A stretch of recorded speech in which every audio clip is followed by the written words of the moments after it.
Welcome, everybody. Welcome to OpenCV Live. My name is Satya Malik. I'm the CEO of OpenCV.org. Air cargo still runs on estimates. Dimensions are eyeballed at acceptance and containers packed by feel.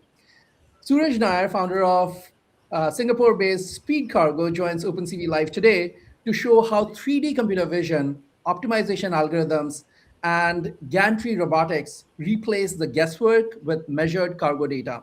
He'll cover what it takes to get perception working reliably in a live cargo terminal and where the industry's automation efforts go next. But first, with me, as always, is Phil Nelson, who is the Director of Content and Creative at OpenCV.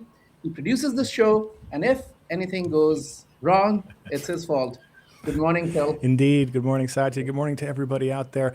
I am your co-host with the co-most, the second banana who's second to none. I'm also your plus one and only. It's Mr. Nelson if you're nasty. But you, my dear friends, can call me Phil, and I'm here to remind you of a few things we do on every single episode of this here program, which you're probably watching but maybe listening to. The first of which is a giveaway to you out there in the audience. Stay tuned. Later on in the episode, I will be asking a trivia question based on today's presentation from our illustrious guest, and the first person to answer that question correctly will win an OpenCV University course of their choosing. You can see what courses are on offer by going to opencv.org/university. We're also taking your questions during the stream at any time, wherever you're watching, however you're watching. Post in the chat. I will be monitoring those, and I will bring up the best ones up on screen, and we'll answer them a little bit later in the episode. Before we get started proper, however, we have a little bit of business to take care of at the tippy top of the program. First off, I'm going to give a quick thank you to our sponsors and partners here at OpenCV. OpenCV is, of course, a nonprofit organization that distributes open source software, and as such, we depend on the support of these fine organizations. I'd like to give a shout out and a thanks to ARM, FutureWay Technologies, Google Summer of Code, RoboFlow, Orbic, the British Machine Vision Association, who asked me to stop saying their full name because it's too long, by the way, JetBrains, Edge AI and Vision Alliance, OpenMV, Tangram Vision, Amped Software, Intuitivo, Rerun, Intrinsic, Bears Dev, and Big Vision, because every company needs a big vision. Thank you so much to all of these partners. You can be as cool as these companies by supporting OpenCV with a donation. And if you're in the US, it's very likely tax deductible. You can go to opencv.org/support to find out the ways that you can do that. But this is no regular episode, folks. We have an even bigger announcement right now. We've got Franz here. It's a dead tell. We are going to be announcing OpenCV AI Competition 2026. It's open right now for registration. Franz, you want to maybe kick us off a little bit by telling folks about this competition and what makes it special, and I'll bring up some slides here in a moment. Yeah, so thank you, Phil. Welcome, everyone. I'm super excited to announce this competition sponsored by Amazon AWS. So Satya and the team, we've been working on optimizing OpenCV 4 and 5 on our data center. So we call it COOL, Cloud Optimized OpenCV Library. That was announced earlier this year during the annual conference, OpenCV conference. But now what we're doing is we're launching a competition for folks that are interested in a diverse list of topics, which Phil is going to cover, or Satya in a minute. Preferably running on Graviton, which is our own processor, but it's really open to anyone interested in showcasing cool stuff around physical AI or robotics or pretty much any verticals that uses computer vision is absolutely welcome. And so I'm here just to co-announce this competition. It's going to run for a little while, and I think Satya or Phil, you're going to explain all this, right? So we are super excited to sponsor this. Yeah, thank you, Franz. Thank you so much for the sponsorship. It really means a lot to us, and the partnership with AWS. It's amazing because we get to work on the core OpenCV stuff, optimizing it for a platform, and our users also get to get the benefit of this competition because there is nothing, you don't have to pay anything to join the competition. It's just like other OpenCV AI competitions we have done in the past, where you win a ton of prizes, use your creativity to come up with a problem, and then express what solution you're going to provide. And there are a bunch of prizes to win. So let's go over the detail. Phil, You muted. you're There's our screen share. Yes, the Yep. OpenCV AI Competition 2026, a global competition with $12,000 in prizes up for grabs, powered by Amazon Web Services. This is our first competition being hosted with AWS, and we're really excited about it and really excited to see what you build. Past competitions have folks that have participated in past competitions have gone on to careers at companies like Intel, NVIDIA, even AMD, and even to found their own companies. And so this Tesla. competition could be a stepping stone to your career, your new career. So Satya, you want to maybe talk a little bit about the suggested project areas here? I'll bring you and Franz back on screen. Yeah. So we have a bunch of suggested projects, right, that you can areas in which you can work, but these are just suggestions, right? So we would love to get submissions in this, but even if you have a good idea and it doesn't fall neatly into one of these categories, that's perfectly fine, right? So basically, active perception is something like autonomous inspection with agentic orchestration. Now, agents are doing a phenomenal job, right? If people have not tried it, you'll be shocked how sophisticated some of these agentic use cases can be, and we want to see some vision-based agentic use cases, right? Another one is spatial digital twins, which basically means that you make a real-time twin of some physical object. In the past, people have made physical twins or digital twins of OakD, right? The OpenCV AI kit with depth that somebody actually made a digital twin so that you don't actually need that camera. You could actually use something else. So that's one. Video prediction is getting very sophisticated, and some of these things, are actually informed by what are the kinds of problems that we are seeing in our consulting work as well. Um, so video prediction has become pretty reachable now. Earlier, it used to be very expensive. It's still expensive, but at least you can do very sophisticated things. And then we also have Cool, which is optimized OpenCV library. And we really encourage you to use that and see how far you can push. It's an optimized library for the Graviton processor, and we would love to see what you build with that. So it is the same OpenCV library, but it is optimized for the Graviton processor. So if you use something there, it would be, we would really like it. Uh, One other thing you could do, it's not easy, but if using the standard OpenCV, you are able to beat Cool, I would love to hear that, right? So Cool is an optimized library that our team has developed, but it doesn't mean that somebody else cannot come in and optimize it further, right? So if you actually hit that, please let us know, right? No guarantees that it will win you prizes because it depends on other competitors, but it will definitely win you a mention on our webinar, and we'll definitely reach out to you and see So Not to what Satya, you've it mention done. means bragging that rights. yeah, and Satya, it means that I am challenging your Beret, but you want to even challenge OpenCV code now? Yes. No, so the thing is, okay, I'll tell you why I think it is Okay. possible, right? The reason it is possible is that now with agents, right?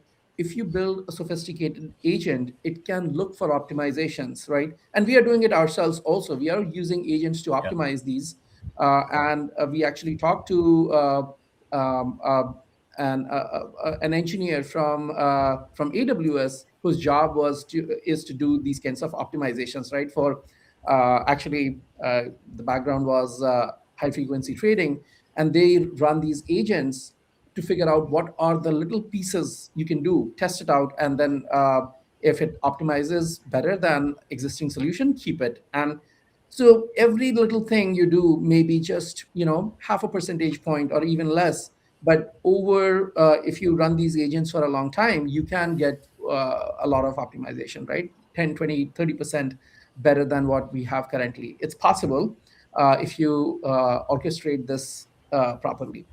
Then we are also very interested in Visual SLAM, which is simultaneous localization and mapping, and any kind of developer agent, right? You can integrate Cool with Codex or Cloud Code, etc. And I don't have an idea of how you do it, but if you could do it, something like that, it would be amazing. And any other suggestions? So these are just suggestions.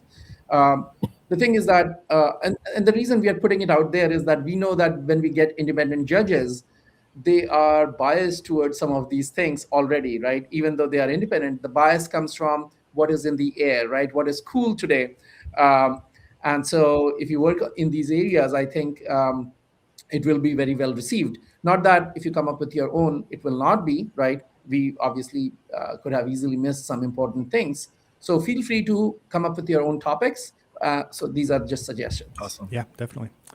And of course, the most important part here, the coolest part perhaps of this is up to 50 teams will be selected for an Amazon Web Services compute grant, which you can use to build your project. Franz, you want to talk a little bit about the grant process here? Yes. So there's a website where you can register for a free AWS account. And there's some rules and guidance on how to get free AWS access. Again, if you want to build your demo on your local system, that's fine. We would obviously prefer that there's some cloud element, but not required. And in addition to this, the way it works is it gives you credit for most of the key services like compute and storage, and using that you can instantiate, for example, the Cool EMI. Okay.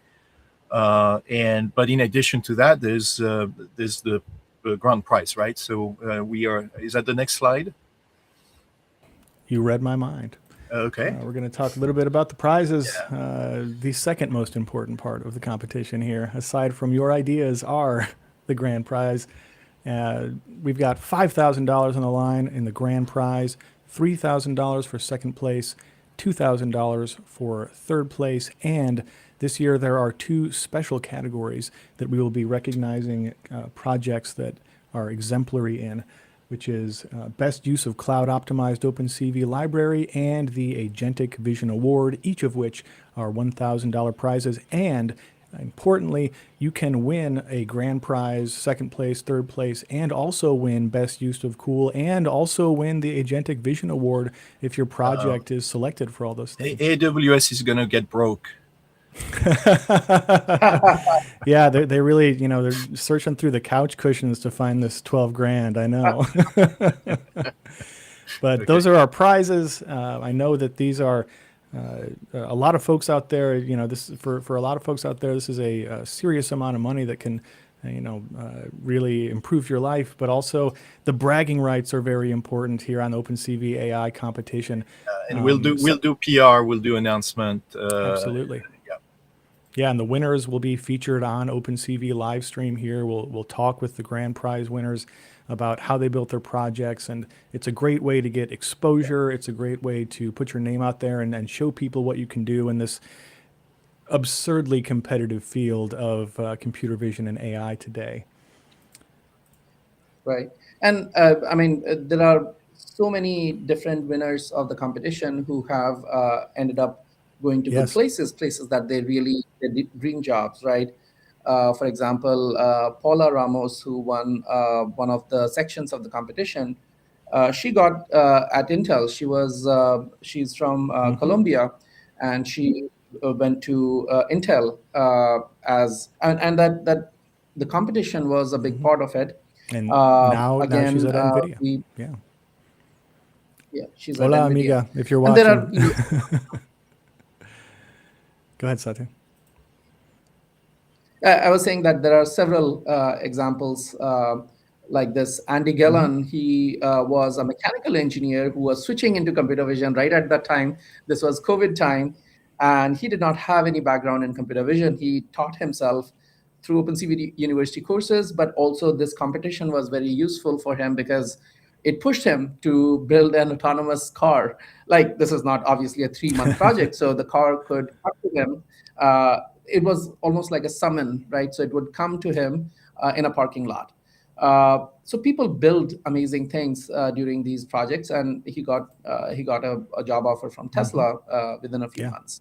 So there are several stories I can tell you, but what I want to emphasize here is that um, prize is fine, right? Prize money is obviously nice to Everybody have, loves money. but yeah, but the 3 months or 2 to 3 months you spend on these kinds of projects, they can completely Yes. transform your career, because this is not just it gives you a lot of visibility, right? We are going to promote the hell out of this competition, so you will get a lot of visibility.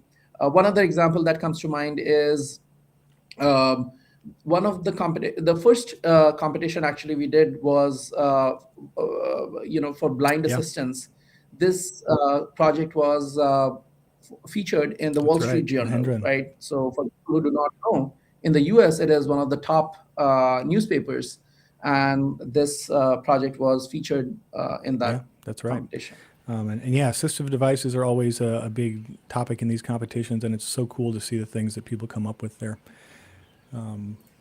So the competition's open today. Here's the full timeline here. Launch, registration, proposals are open now. So the way that works is you'll go to devpost.com is our partner this year for hosting the competition and managing submissions. And on the official OpenCV webpage and on the DevPost page, you'll find a link there to submit your proposal. Once you find your teammates and decide what you want to build, you'll put together a little PDF of what you intend to build and how you're going to do it in broad strokes. Submit that to us, and teams will be selected for AWS Compute Grant, and we'll announce those in a couple of weeks here. And then the build phase begins at the end of the month. Now, teams that don't submit a proposal or teams that submit a proposal but aren't selected, they're all still able to participate in the build phase and are eligible for prizes. So even if you don't get the compute grant, you can still build something awesome and win that money. Teams that do get grants will be required to check in with us at the midway point just to make sure you're actually using those credits for what you said you were going to. We operate on the honor system, but we gotta check in a little bit in September, end of September, early October. And then final judging happens at the end of October. We will be announcing the slate of judges we've got over time, just to kind of keep a little bit of mystery as we go into the build phase. I'm certain Dr. Gary Bradsky will be one of our judges again this year, Awesome. as well as myself. And we have a couple of other folks in the hopper that we're going to announce individually, just to give them those announcements a little air to breathe.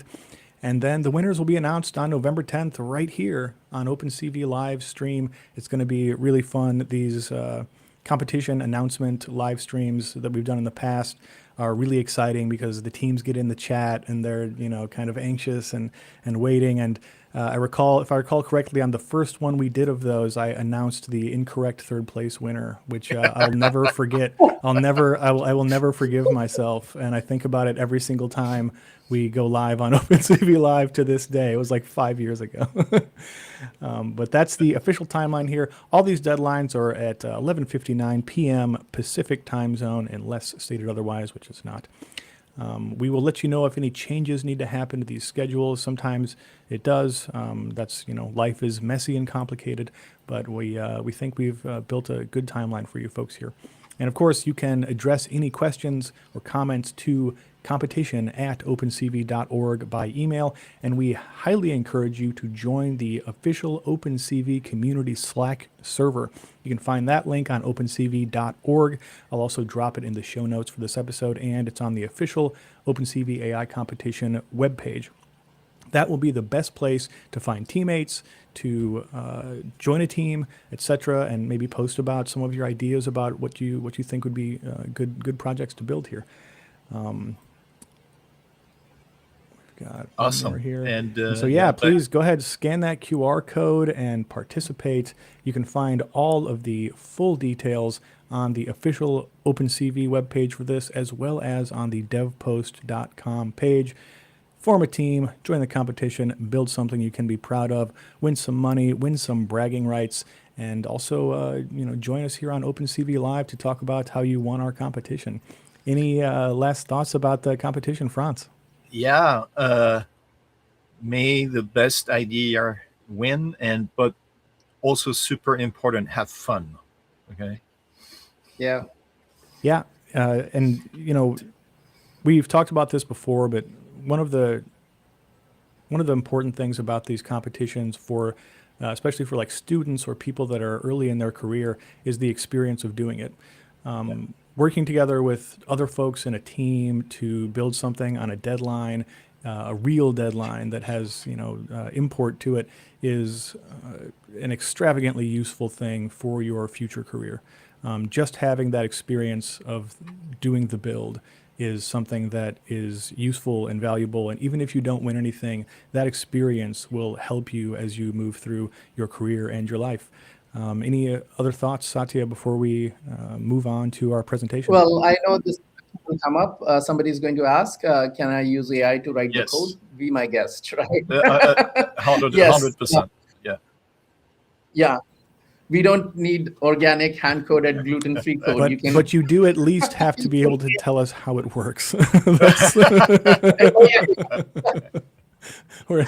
That's right. You should be able Yes, we and we will not accept AI generated guests on OpenCV Live yet. We're keeping this show is pure for now. I am not a metahuman. You can see my skin imperfections and the bags under my eyes. Okay. We'll put those back in. Very good. Well, eventually, yeah.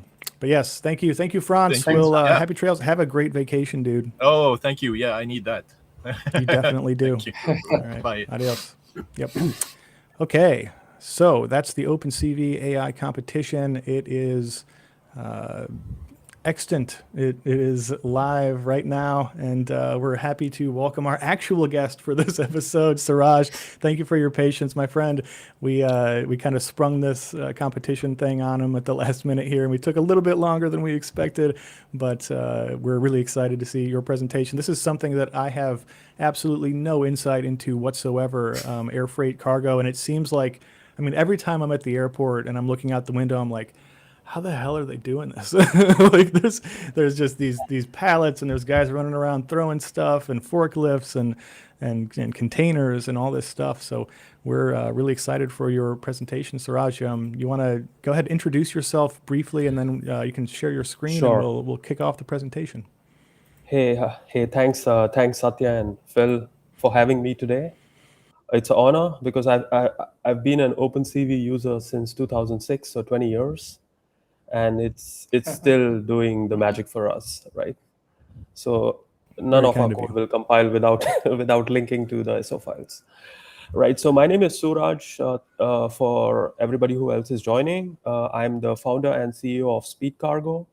We are a technology startup based out of Singapore, and we build computer vision, optimization, and robotic solutions for the air cargo industry. I'll talk about the industry in my slides, and I'm ready to start my presentation. I've tried to put something together and not kept it too detailed in terms of science, and have some videos which probably will make the presentation a little bit interesting. Yeah, looking forward to it. No, so I think, sorry. No, go ahead, I was Phil. just saying I'm looking forward to it. Go ahead, Satya. Yeah, I think one of the things that people don't understand is the wide applicability of computer vision, and from your industry, we don't know anything about your industry, right? So when you explain what these things are doing, that would be illuminating in itself. What are the various things that are needed in the cargo industry? So Absolutely, yeah, It's So your let show. me try to share my screen. Yeah, let's do it. Hopefully this works out. He Let me said, try. pretending like we didn't just do this 10 minutes ago. Well, shit, we went way longer than I thought. 30 minutes ago. Damn. All right, I see it right there. So Let me go you ahead can and bring it up. you can see it, right? Yeah. Yep, looks great. Perfect. Yeah. So okay, I already introduced myself. My presentation today will be talking about Speedcargo and what we do. What we do is we are transforming air cargo through physical AI. And we'll talk about how we are doing that, right? Or we are at least trying to do it. So before I go into air cargo, I'll talk a little bit about my journey, which allowed me to do what I'm doing today. So I did my PhD way back in 2012 from TU Munich under my mentor, Professor Alois Knoll. And of course, my thesis was reviewed by Dieter Fox. So I'm very proud about that, although it was like sleepless nights when that was happening. Right, so this is brings back old memories, right? And like I said, I've been using OpenCV since 2006. I was also one of the earliest users of CUDA, and there was always a Russian Moscow connection where I used to communicate with teams which were always based out of Moscow, right? I stayed back in Munich after my PhD, working for another TUM institute called Fortis. It's a technology transfer institute, and I was part of several European Union projects. In fact, we were also one of the key project leads for SME robotics. It was one of the robotics flagships under the Framework 7 program. And then I was also taking part in a few projects under the Horizon 2020, right? And during my time at TUM, there was heavy interaction with industry as well, right? I moved to Singapore in 2014, also for TUM. We have an institute in Singapore called TUM Create, which is funded by the government of Singapore to do applied research in Singapore. We are co-located with MIT and ETH Zurich, also Berkeley now. And that's where I initially started the whole concept of Speedcargo through a research project, which was funded by the Civil Aviation Authority of Singapore and the National Research Foundation. And then in 2020, we officially spun off the company, and so we are basically commercially operating since 2020, so 5 to 6 years now. But it was really interesting because we spun off right during the COVID wave, so that was an interesting. So I did so the group which I belong to at TUM, it's probably one of the largest groups in TUM. Usually a department in TUM would be like 10 to 20 people, but currently we are around 100 people operating under the AI and robotics group. And we cover basically almost all aspects of robotics, from industrial, cognitive, service, medical, everything, and have very, very dense industry collaborations, right? We also are quite popular in terms of managing very large scale projects. For example, Prof. Noll has been the founder of Accord and Accord++, which has resulted in several startups in EU. And then he was also the director of the Human Brain Project, which is still the biggest project, or the largest projects in the history of the EU, right? With the 2 billion. It's finished. It was a 10-year project, but it had a collective funding of 2 billion. Yeah. Right. Wow. So a few things which I was directly involved in at TUM, also part of my PhD thesis. So for example, we were doing a lot of safe human-robot interaction, but using standard industrial robots, which are not compliant inherently. We used to make it compliant through torque control and dynamic modeling. So you can see a Stoibli here being force controlled. And for this, we also required a lot of vision, which basically required to be extremely robust. And one of the examples here is you have humans operating in a co-workspace with robots, and then you need to still allow the vision system to be robust enough when the environment condition changes. In this case, you can see the lighting completely changed, and we were still able to operate, right? And this makes it very important when you're actually interacting with these industrial robots, right? I also did a lot of work in vision for broadcast robotics. So this was a startup called RT Leaders, which we spun off from the chair, where we built motion control systems for virtual reality TV studios using industrial robots, which was a new thing. Now there are more companies operating in that space. So I did a lot of vision in this area. We also did a lot of cool stuff where for stereoscopic rendering for virtual reality TV studios, and we build robot systems for these virtual studios, which you can see on the bottom right of my screen, right? And this whole technology is now commercially active for the last 15 to 20 years. And we are very proud about it. It's basically taken over by a British broadcasting technology company called Mark Roberts Motion Control, but the entire motion control software still comes from RT Leaders, which was a spin-off from Tomb, where I was heavily involved, right? So I'll just give you a very interesting video of how this looks like.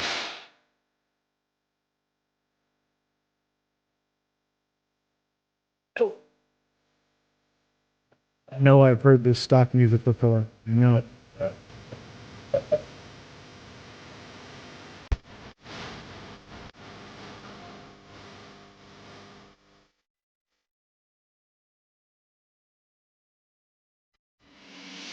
Yeah, so these robots are used in initially broadcast automation for your news channels and everything. But for the last 10 years, they have been used for filming high-speed motion, for cinema, for advertising, a lot of videos with advertising, which is made by McDonald's, Apple, uses this kind of technology, right? So quite proud about it. So let me move on. We did a lot more vision stuff at the chair, different kinds of stuff. I don't need to talk about it. You guys know this. Everything used OpenCV, right? Everything, every single thing. The backbone was OpenCV, where we built our applications. Yeah? And acknowledgement to a lot of ex-colleagues from the chair who are doing great now at Google, Amazon, NVIDIA, and other places. Yeah. So now let me come to Air Cargo or Speedcargo, which is the startup which I'm currently building for the last 5 years, right? So our journey started by building the world's first AI-powered robotic solution for automatic build-up and breakdown of aviation cargo pallets. I will talk about aviation cargo just in a minute. Yeah. Right. So Speedcargo, again, we are based out of Singapore, initially incubated under TU Munich in Singapore, right, funded by the National Research Foundation and Civil Aviation Authority of Singapore. When we spun off, we were initially supported by Blue Incube Ventures, which continues to be our lead investor, and then one of our largest investors is SG Growth Capital, which is part of the Singapore government ecosystem under Enterprise Singapore. Right. So let me talk about the air cargo industry. It's quite a huge industry, almost 150 billion US plus, right, and growing. More importantly, it's a backbone of global supply chain, right? Interesting fact: only 1% of goods travel over air in the entire logistics ecosystem, but this 1% is already 30% by value, and that's because only time-sensitive and high-value goods are flown over air, right? Because the real estate inside the aircraft is extremely expensive, right? Right. So there's a plenty of upside with respect to the wider logistics industry, which is almost 10 trillion, and air cargo is trying to take a larger and larger share. And you saw the importance of air cargo also during COVID with your vaccine movement and other things, right? Another important fact is that most of the air cargo, around 80 to 85% of world air cargo, flies on passenger jets because that's where the capacity is. You have seen these cargo planes like FedEx, UPS, DHL, Cargolux, and the individual airlines themselves operate. Freighter airlines like Lufthansa Cargo will have their own freighter. The freighters are basically used in locations where passenger aircrafts are not enough to carry cargo, right? but 85% of world cargo still flies on passenger jets in the belly. So when you're taking an aircraft, sitting in the aircraft, you have your baggage below your seats, but there's also cargo below your seats, right? So that's where the global capacity lies. And that's when COVID hit, most of the passenger aircrafts got grounded, and the supply chain, which are used where air cargo flies, was heavily impacted, right? Now, the biggest problem in air cargo is, even though the real estate inside the aircraft is so valuable, it's very, very underutilized, right? So the capacity utilization of air cargo is only around 50 to 60%. The rest 40% is air, and that's why we jokingly call these airlines, right? Because they carry a lot of air, right? Now, the opportunity is, if you No, why is help me understand a sure. little bit. Because it feels like they have been asking us to carry less and less baggage, and yet we don't see. You're saying that 50 to 60% is unutilized Yeah. capacity. Is it that some planes are not utilized at all, and then other planes are completely packed? Yeah, What so is this that's a very rooted? good question, Satya. So when I talk about 40%, right, there are certain aspects which are not in your control. Like, for example, sometimes you will have capacity, but there will not be demand. There's not enough cargo, right? So there are some Yeah. lanes in which aircraft would just not have enough cargo, but there are some lanes in which there is a lot more cargo than they can take, right? And sometimes Mm. you max out your weight before you max out your volume, right? So there are things which are not in your control, Wow. but Right.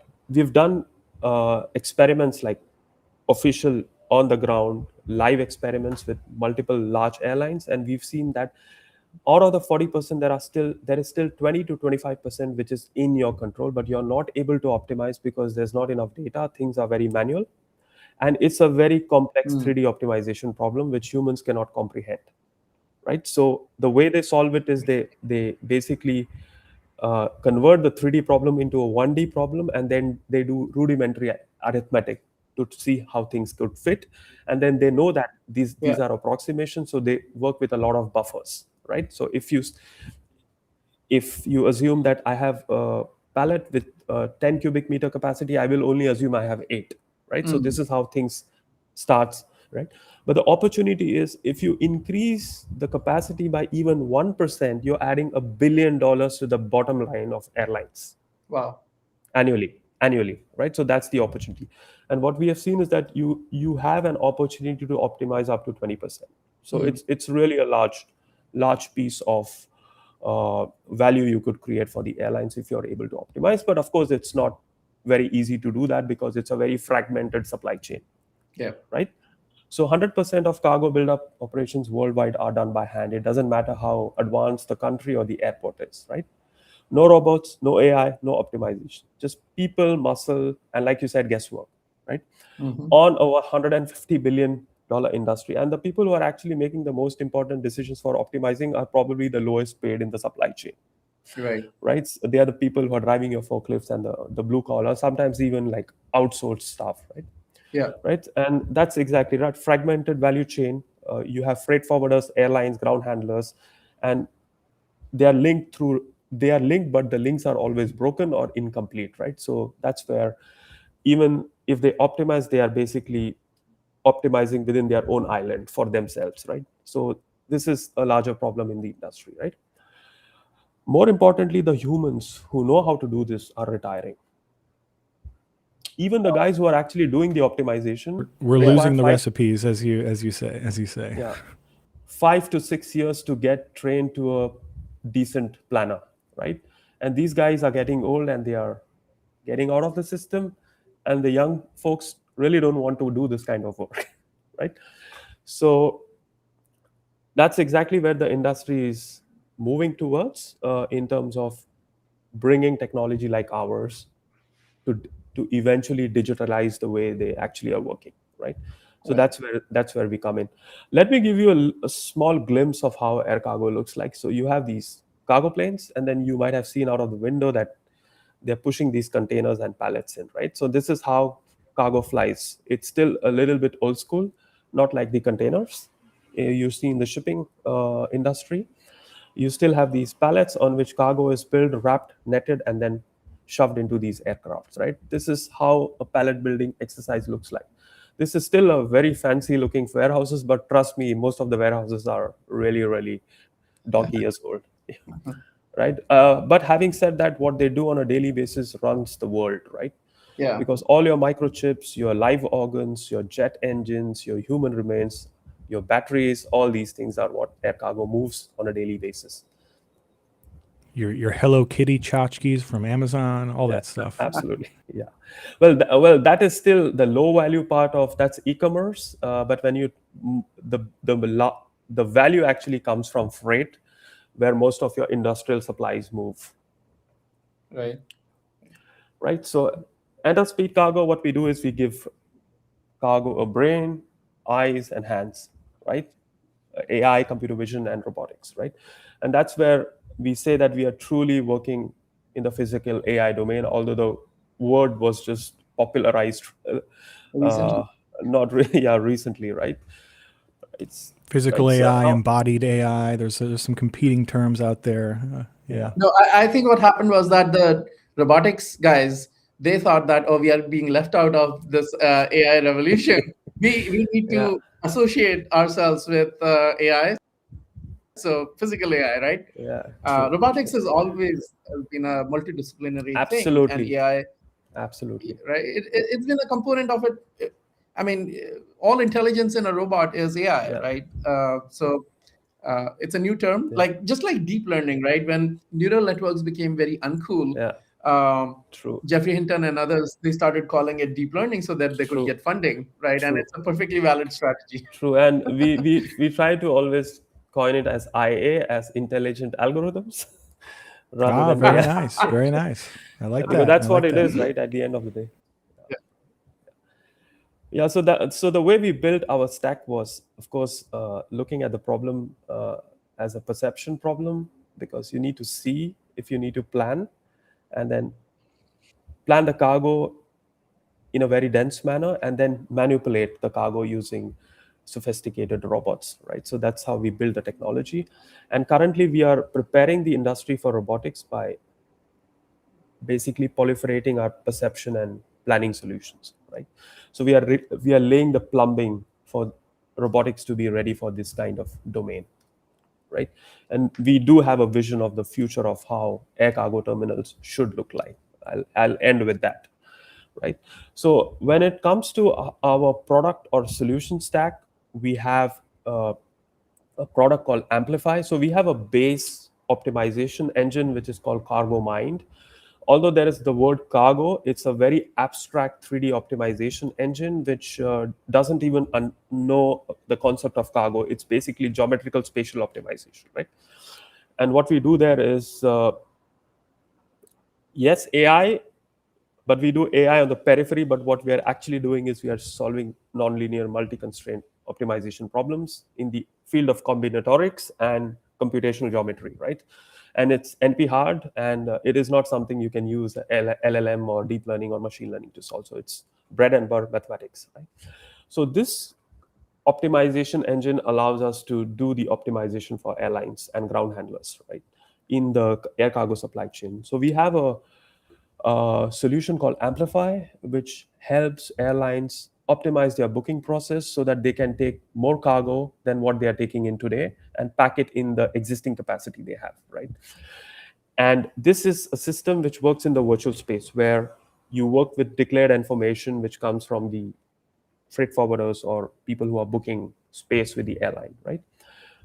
But once you create value in the virtual space, if you don't enable the same optimization in the physical space, when the cargo actually comes to the warehouse and the actual action of filling the aircraft happens, then you are not changing anything. You are just optimizing in the virtual space, and it is not creating any bottom line impact. And therefore, we have 3 solutions on the ground to actually optimize again as the cargo comes in with real information, the real physical information of the cargo, and achieve closer to the same level of optimization you try to achieve with amplifying the virtual space, right? So why do we need to do this again on the ground? Because booked information and the actual cargo information can vary a lot. The dimensions can be different, the weight can be different. So we need computer vision to do this on the ground very fast, right? Because air cargo warehouses work with peaks, right? So there is a lot of times nothing is happening, and then suddenly a lot of cargo comes in, and they need systems which are extremely fast, right?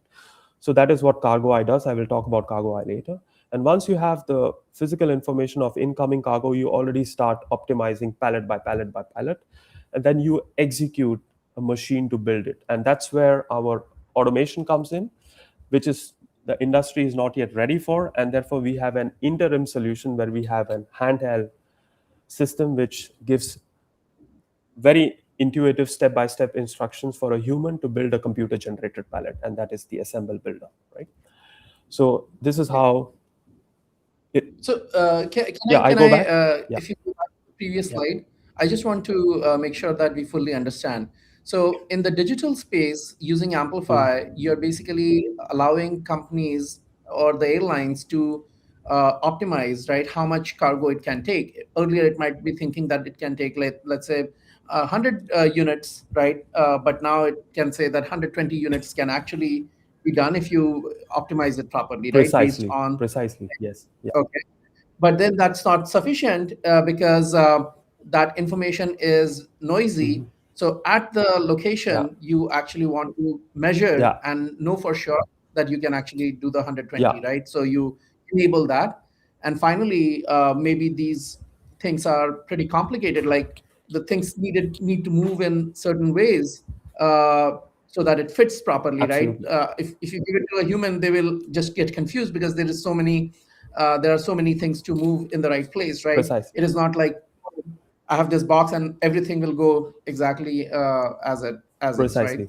So you need a cargo arm kind And of thing. Okay. Satya, there is a little bit more nuance or multiple nuances. One important nuance why we need assemble on the ground is when you optimize in the virtual space, right? You have the luxury of knowing all your cargo, right? Yeah. But the cargo does not come in the same sequence on the ground, and Right. you cannot wait for all the cargo to come in because then you'll miss your flight.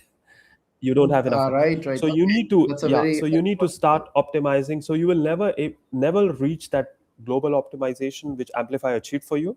But the idea is to reach close. And secondly, the ground products are built in a way that it meets the practical nature of today's operations. A lot of things change on the ground.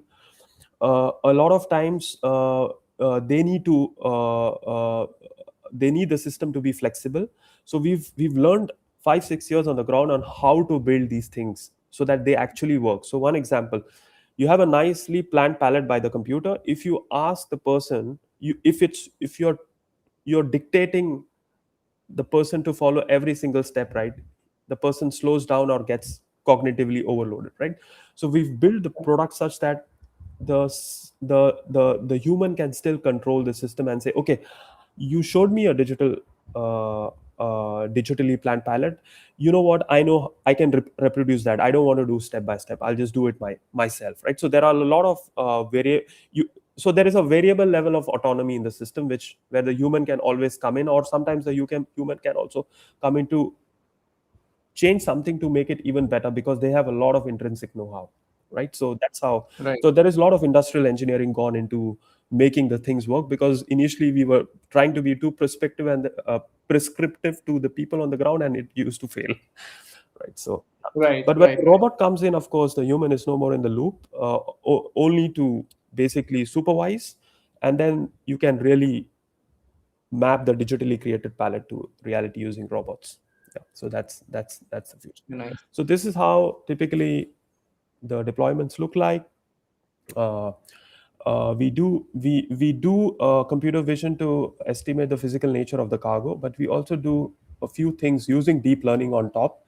For example, we can read labels, aviation labels, the United Nations dangerous good labels.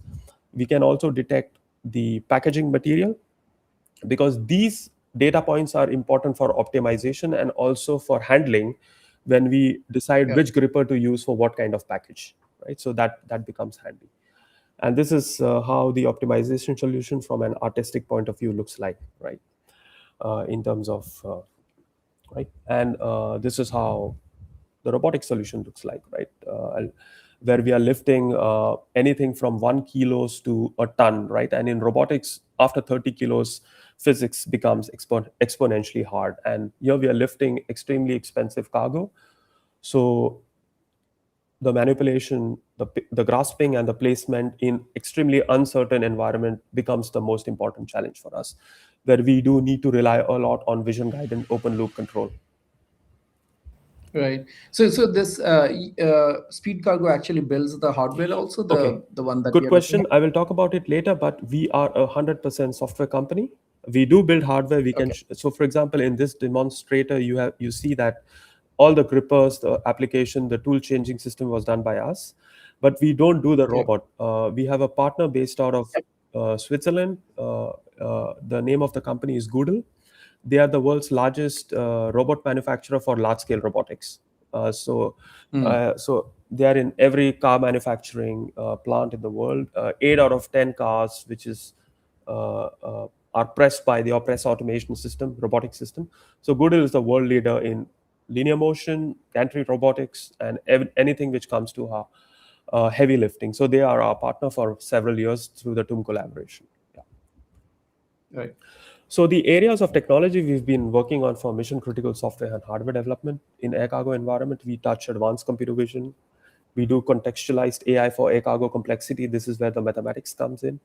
We have completely a full stack cloud ready architecture. We are also ISO 27001 certified because all our customers require us to be certified for information security. And of course, our niche is high mix, high volume, and high payload robotics. Right. So two partners: Google, robotics hardware partner, and Microsoft is our cloud technology partner. However, our collaboration with Microsoft actually started with their time of flight cameras, which I will talk about later. Right. We have several customers, airlines, ground handlers, with whom we have done commercial POCs and with whom we are also commercially operating since several years in a live environment. Right. So let me spend some time on the computer vision part, which is the cargo eye, which is a extremely software heavy system. So we are 80% software, 20% hardware, while the established incumbents in the market are 80% hardware, 20% software. So these are legacy systems, right? The ones who are selling. There are a few startups operating similar to ours, but the guys who are real incumbents are the legacy guys who have not changed their technology for the last 20, 30 years, right? Where every scan still takes 20 to 25 seconds because these are all actuated. 25 Yeah, seconds. 20 to 25 in the best case, because you're moving a SICK laser scanner from A to B and back, right? While in Yeah. our case, it's 1 second, and we require that kind of speed because if you want to do 100% digitization in peaks, you need a system which is extremely fast, not just from a computer Right. vision point of view, but with respect to the entire process of scanning, right? We need Yeah. to be accurate at least plus minus 2 cm in a large environment. Because Hmm. these systems are, especially in EU, in US, in some parts of Asia and Australia, you cannot sell these systems if you're not legal for trade. So we are OIML R129 certified globally, which requires us to be plus minus 2 cm, operate in a very wide temperature range, be EMC certified. So it's quite, so anything you use to charge a customer, in certain Yeah. countries you need this kind of certification, right? Right. We are also very versatile because we are just modular camera based, so we can scan a small volume, but we can also scan the entire palette for contour checks. And we have also done projects with, for example, Pune Nagal Rolls Royce, where we can scan a extremely large piece of object like a jet engine, which you see a trend here, right? So that makes the system very versatile. While we also Very have cool. the same software stack inside an iPhone, using the time of flight sensor of the iPhone, and we can also map it to Android. And what I'm saying is that this is the same software library ported to different devices, and OpenCV is part of each one of them, right? So for example, when we port it to iOS, we use the OpenCV iOS build. So that's how we operate. So we, So, yeah, what are the various? So you mentioned that you use the back camera of iOS as well as the depth sensor there. So are those an IMU? I'm guessing because you're also using some sort of motion to no, we are estimate not. the. We are just using the point cloud out of the Okay. top. Yeah, Okay. right. And in our static setup, the cameras are static. Okay. So we had, Okay. And those cameras are not. Those cameras are industrial cameras, industrial depth I cameras, will right? come to that. Yeah. Okay. So yeah, okay. Maybe this slide explains it well. Although I have another one, interesting one. So we've gone through an interesting evolution since 2017. We've tried all different sorts of cameras, and we've value engineered the system from being a very bulky system to a compact unit, to further another interesting compact unit in 2020, to just a single camera where the compute goes inside the camera in 2023, right? So our core sensing unit is the okay. Let me talk about the challenges first. The challenges we basically see is cost, right? Because we operate in a very cost sensitive market, and if you want to deploy these systems at scale, you have to be very affordable, right? Like I said, speed becomes important because we are operating in a mission and time critical flight operations environment. The solution needs to scale within and beyond the operations. It has to operate in environments which are very hot, very cold, noisy, dusty, humidity, sunlight, etc. Calibration remains a big challenge in calibrating these cameras in a large scale noisy environment with commercial consumer grade equipment, right? And then of course compliance, legal for trade, EMC, CE remain big challenges. But Satya, our biggest challenge is finding the right computer vision talent today.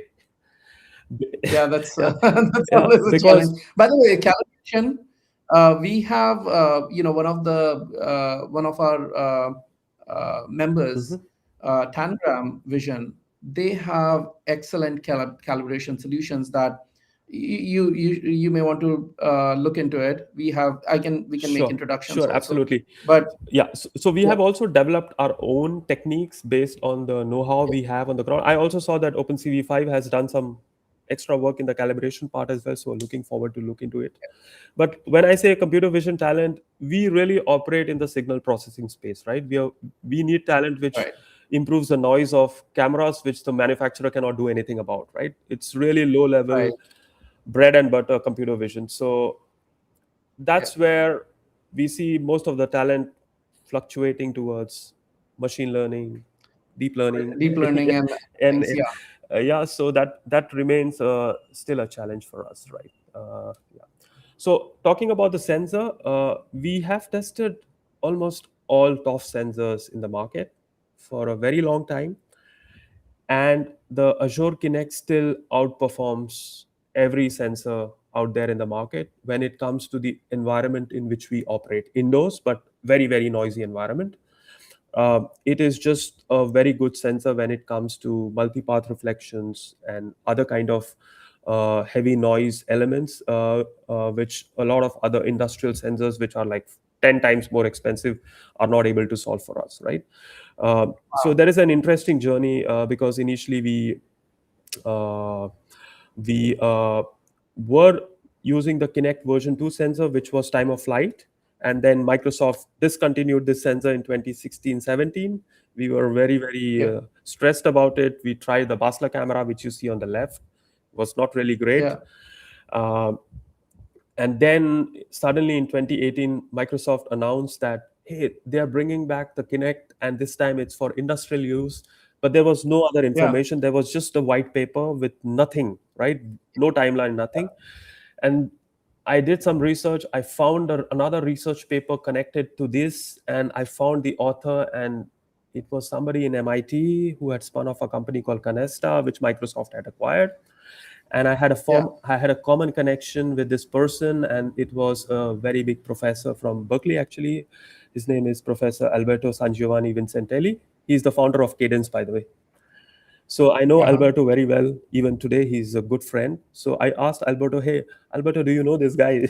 He said, "Yeah, of course. He was my student in MIT, right?" Right.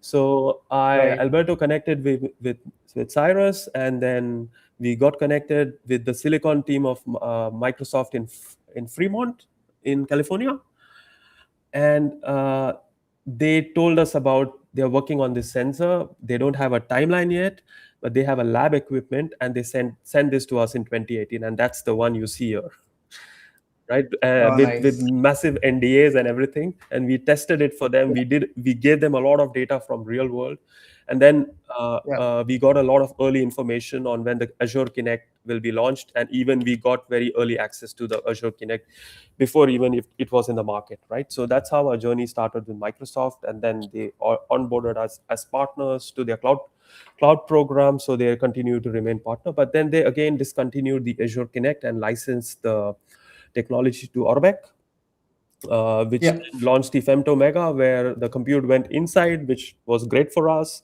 It also supported PoE, which was great for us. So Orbec is a very strong partner with us now. We've been working with Orbec. Orbit is Yeah, I saw also, that. I saw that. Yeah, yeah, so they're great. We actually went to, Shenzhen. we met Orbit. Ah, okay. Yeah, we actually, they gave this camera. Can Yeah, you they see let this? me bring you on screen. They gave us, I believe, their This for free. Gemini, right? Yeah, I Yeah. have. I also have that kind of Yeah, a I got camera. the Gemini like a couple of weeks back. The Yeah, 435 LE. Yeah, yeah. Very So nice these are cameras. great yeah, cameras. And we saw, how the whole calibration pipeline, etc. They showed us yeah. how they do it.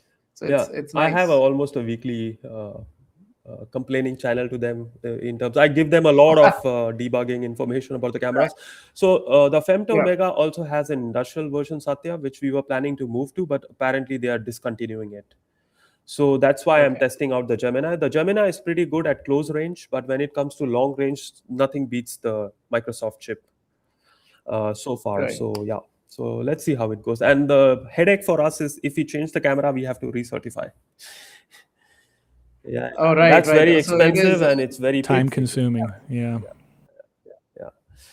Great. So let's see what I have next. Okay, so I just wanted to uh, talk about one or two of the challenges I have, and then I'm slowly finishing my talk.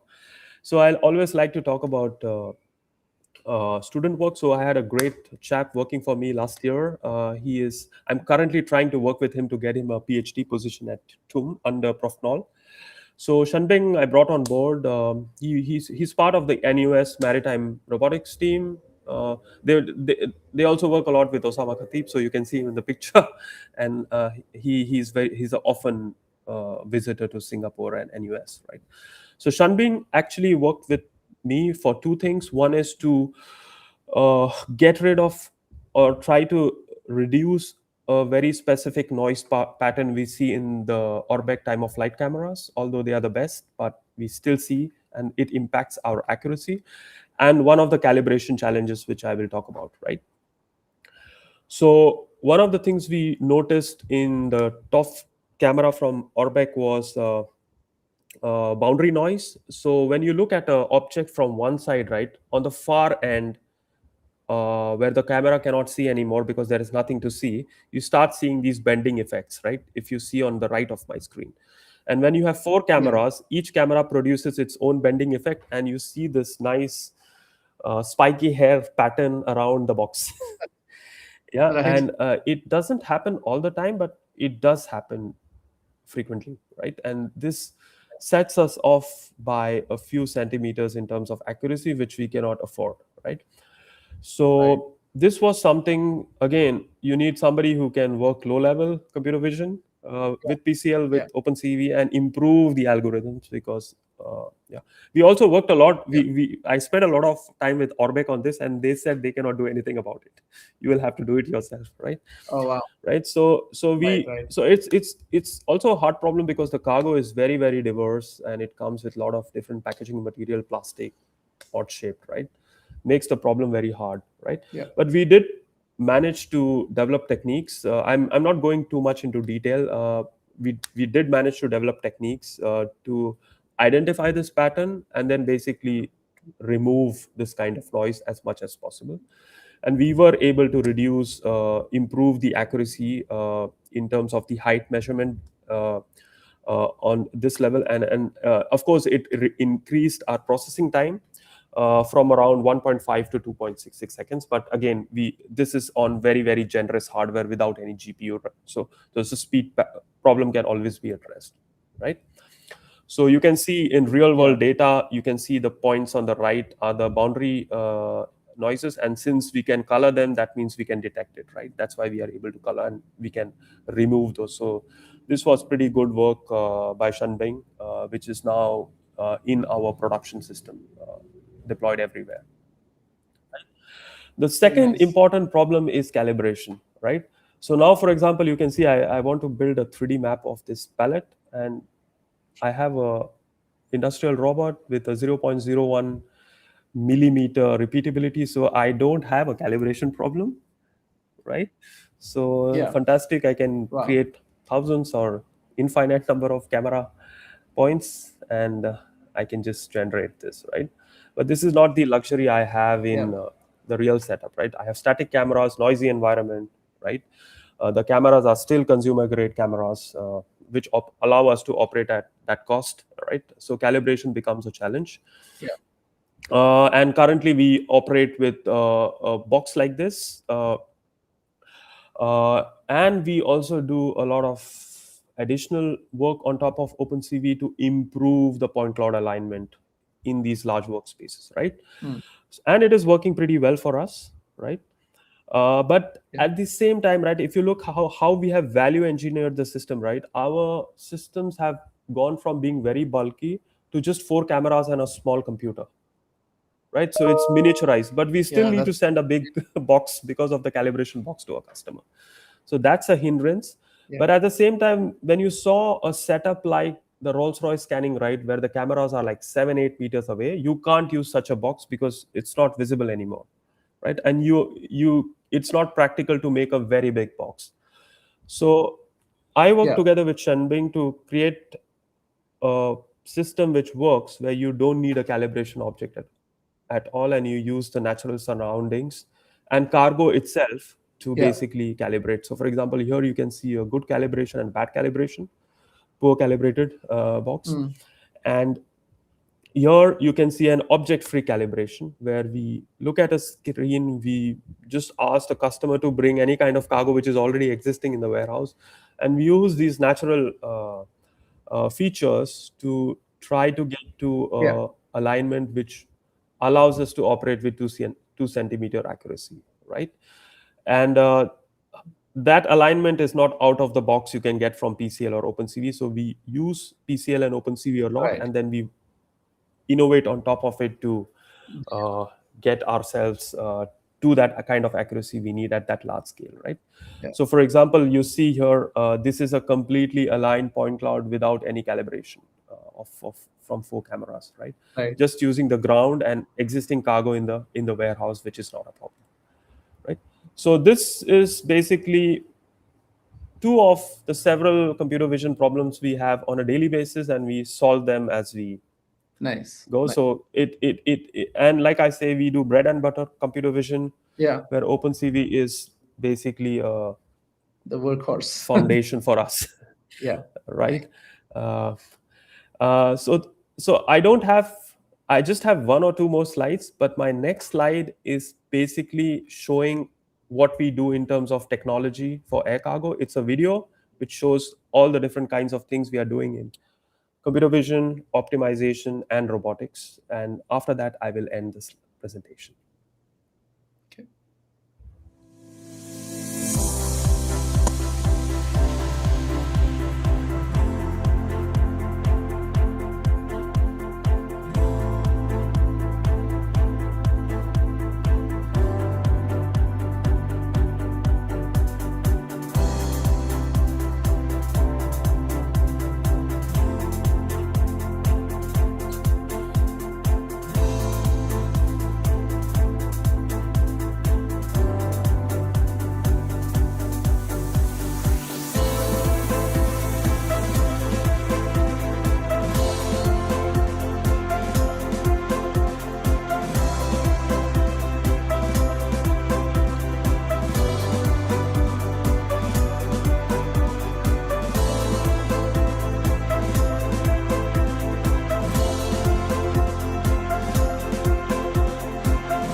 Very nice. Yeah.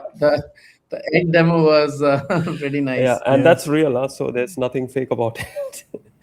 Yeah. So again, Well, I mean, I'll close by saying, the old, yeah, the old saying, you can't transform air cargo without breaking a few eggs. yeah, true, All right. true. Right. Again, we are backed by some big names from the industry who basically run the global air cargo supply chain, and again, endorsed by founders and executives behind billion-dollar businesses. I mean, I already spoke about Alberto. Yeah. Yeah. And of course, this is how we want to end, where you can potentially imagine dark warehouses for air cargo. Yeah. And we need a lot of good talent for that. And of course, we are hiring. So if anybody is interested, please reach out to me. Yeah. So yeah, Satya and So Phil. do Yeah. you hire remotely, or do you have remote, or are you hiring in Singapore? Well, it depends. Our business is global. So we are currently in the next 6 months doing our Series A. And we are high. I mean, when we do the Series A, I mean, of course, we will have a global team, right? We already have a very Right. senior person, a friend of mine who works out of Boston. We Yeah. have a small team in India. We have Singapore, and our customers are global, and we have deployments. Most of our deployments are outside Singapore. Yeah. Nice. Right on. So yeah, Thanks so much. Yeah. So that was my talk, and thanks a lot, Satya and Phil. Yeah, thanks so much. Yeah, And it yeah, was- if you're looking for an awesome job, send those resumes to Suraj. We've yeah. So thanks so much for the presentation. That was very informative. I feel like I've learned a lot about possibly more than I would ever need to know or wanted to know about air cargo. But it's a fascinating problem, and we really appreciate you telling us about it here on the show. Now is the time where we're going to do our trivia giveaway. So for folks out there who need a reminder, or if you're joining us for the first time, the way this works is I'm going to ask one trivia question based on today's presentation from our illustrious guest, and the first person to answer that trivia question correctly, wherever you're watching, on Zoom, LinkedIn, Twitch, YouTube, Patreon, etc., first one to answer will win an OpenCV University course. You can see what courses are on offer by going to opencv.org/university. And if you've won in the last couple of months, please don't answer and let someone else get a chance to win. So today we talked quite a bit about air cargo, and the size of the industry is massive, and the improvements that are possible there are measured in the billions of dollars.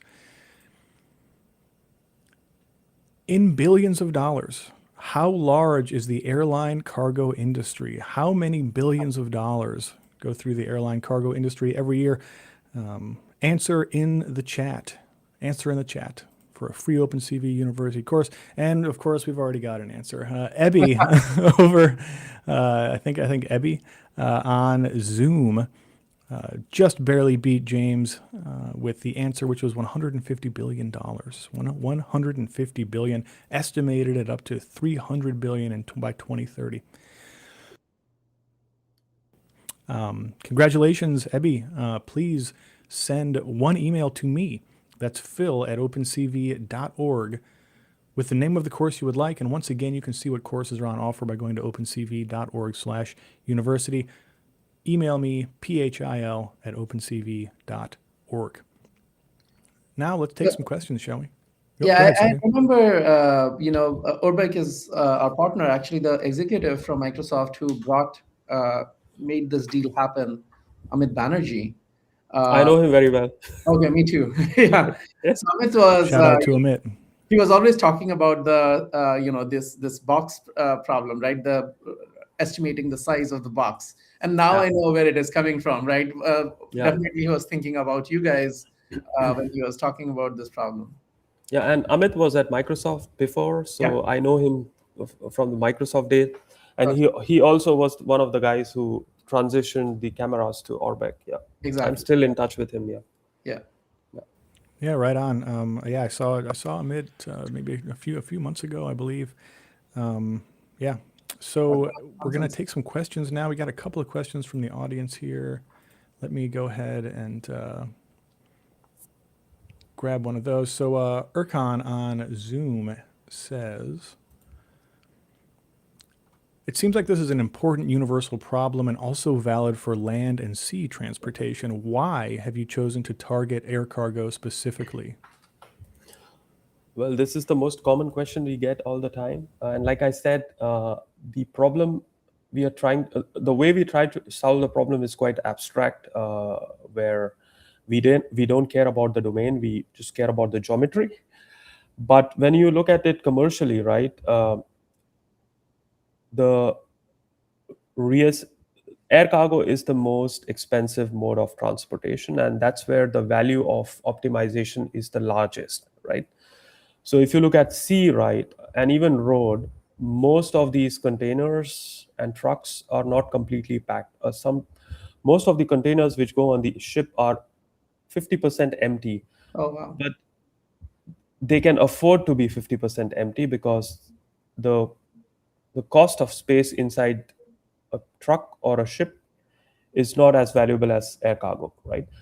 So that's why we currently focus on air cargo, because that's where we create the maximum value.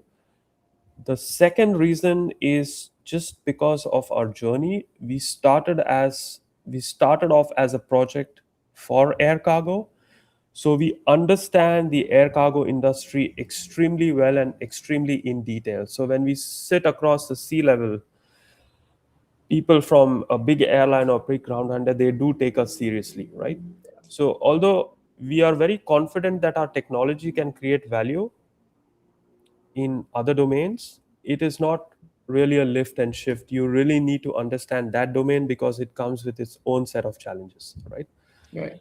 Given that we know the air cargo challenges so well, we think that's where we want to build the first level of business, and that's where the value we can create and get paid for is the highest.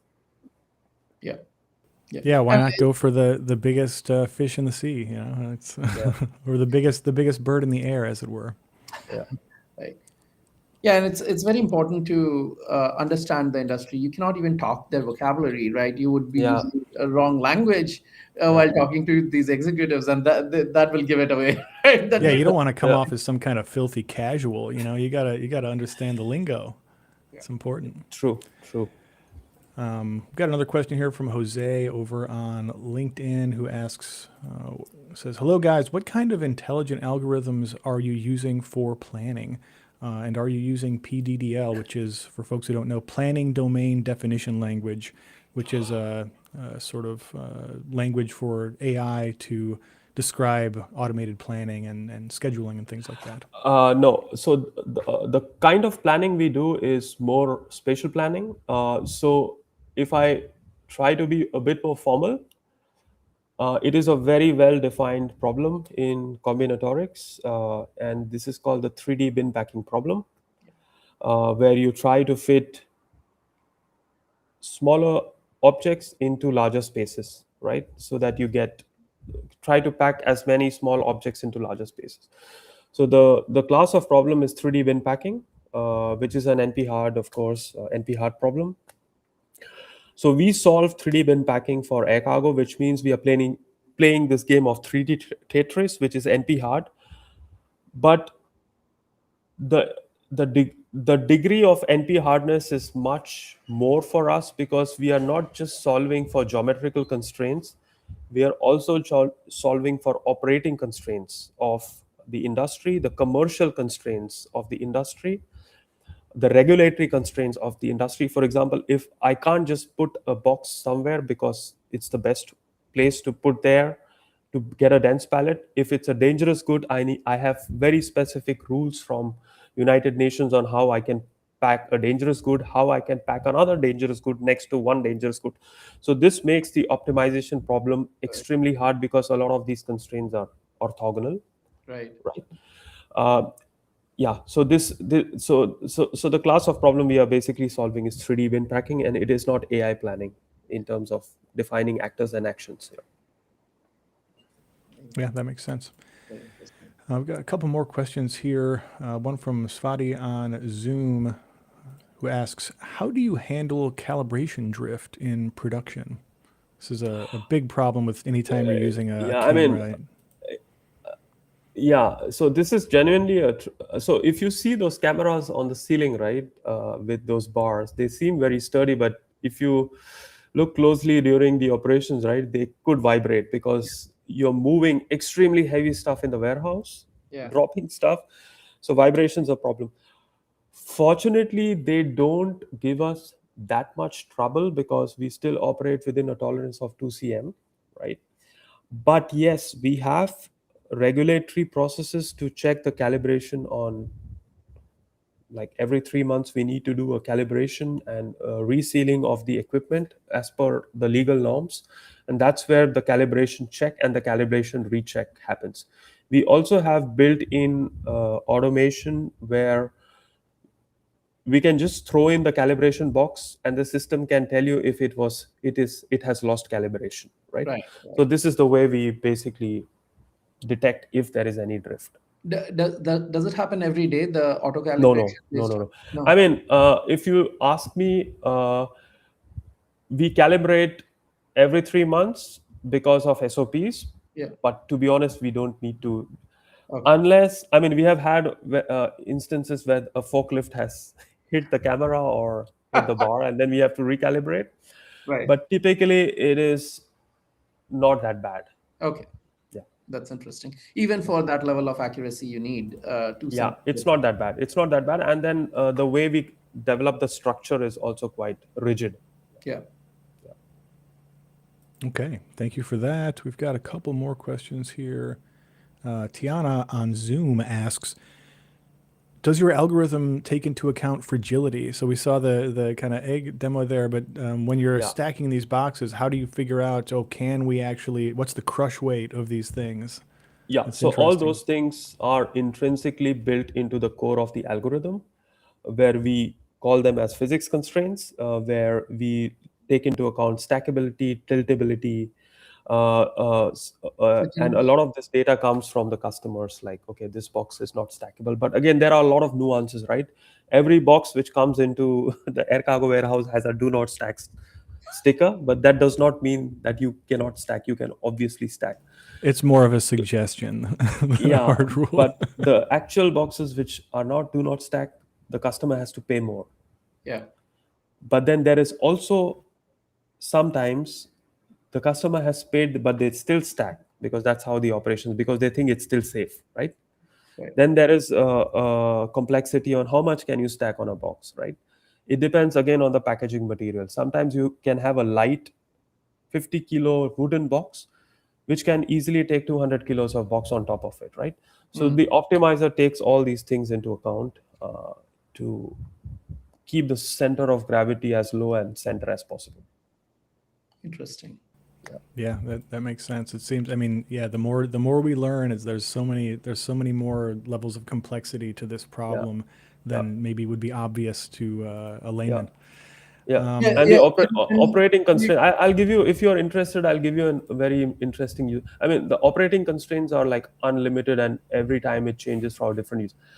So we did stuff for Japan Airlines. Last year, I was in Tokyo Which, by the on a way, project. the sickest logo of any airline. The Japan Airlines logo does not need to go that hard. It looks so cool. Yeah. So they showed us boxes where they were transporting fish to Singapore, actually.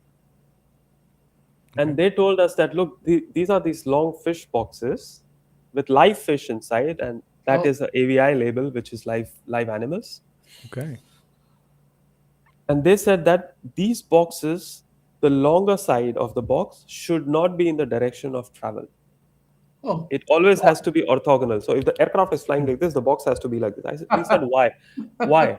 They said, because these fishes are not for F&B, these are for aquariums. And if the box is in the direction of the aircraft, when the aircraft flies, the fish hits its head against the wall and destroys its face and is no more fit for an aquarium. wow. Right? So this is a constraint. Wow. Fascinating. Scandinavian Airlines tells us this there's a lot of salmon going out, you can stack a salmon box on top of the other, but you cannot put a third one on top, Oh, right? So all these things. The most difficult challenge for us is robot constraints, because if you're packing with the robot, right, we yeah. need to take, because a human and a forklift driver can make things happen. Yeah.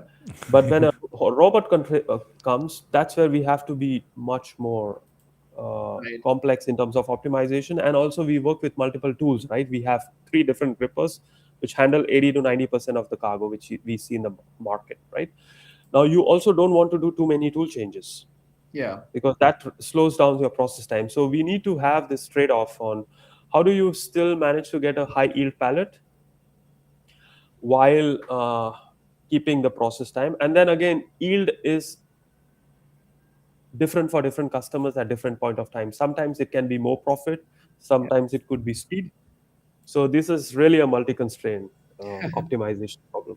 Yeah. Yeah. This is You've this got is a hard. lot of those. Yeah, yeah. I think those are all of the questions we've got about. Let me see here on Zoom. Oh yeah, we got one more from the homie Carlos in Baja. Let me pull this up here. He asks, "Where is my? There it is. In the stack procedure from the new boxes coming in, how do you manage the correct stack if boxes have different weights so as not to damage the bottom boxes?" So like, yeah, we saw that robot placing stuff, and you've got, many small boxes underneath. There may be different crush weights for different boxes. That seems like a whole can of worms.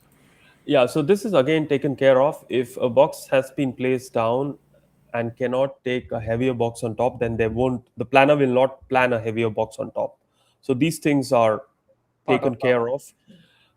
And when it comes to the weight and dimensions, the declared information can be different from the actual. So we actually do the weight and dim check using the cargo eye when the cargo actually comes in. right. So this is all Yeah, part of that optimization, right? This is the basic stuff which Basic has to stuff. be there. Yeah. Right, right. yeah, that makes sense. I've got a couple more here. Another one from Svati here. How do you ensure accuracy of the vision models in detecting structural damage on the containers?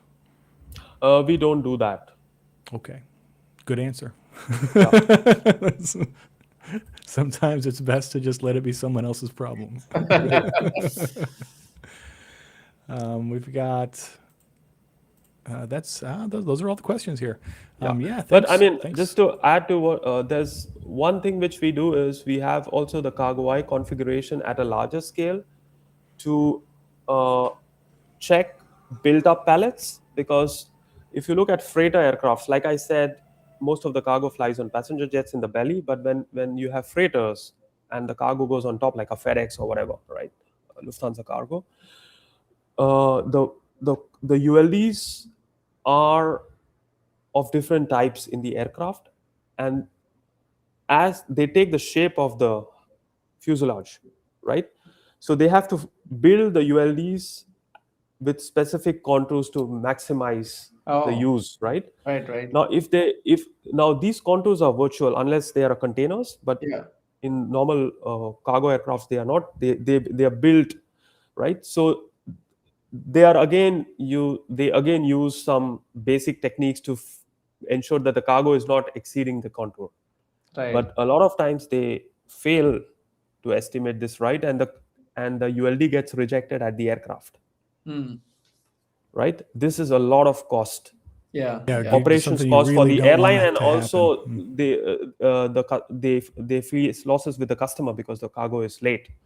So we do contour check also, where we detect if the ULD is built to contour, right? So that's one kind of thing we do check.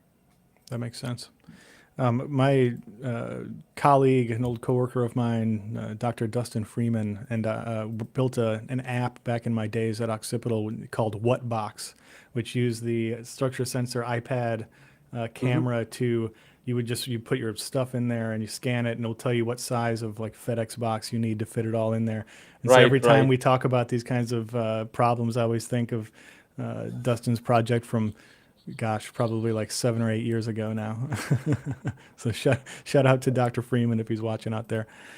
All right, thanks so much, Suraj. This was really illuminating, a great presentation, and thanks for answering these questions.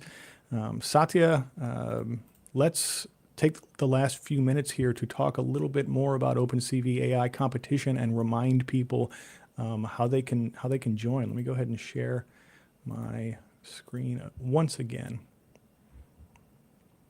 Yes, so scan it and just start participating. One of the things that we may not have clearly mentioned is that there are 50 people who will receive, or 50 teams that will receive the $150 the AWS credit. Amazon Compute Credit, yes. Yeah, and that one is on a rolling basis, which means that if you submit a good proposal which is above a threshold, even if it is like we will start evaluating it next Tuesday, right.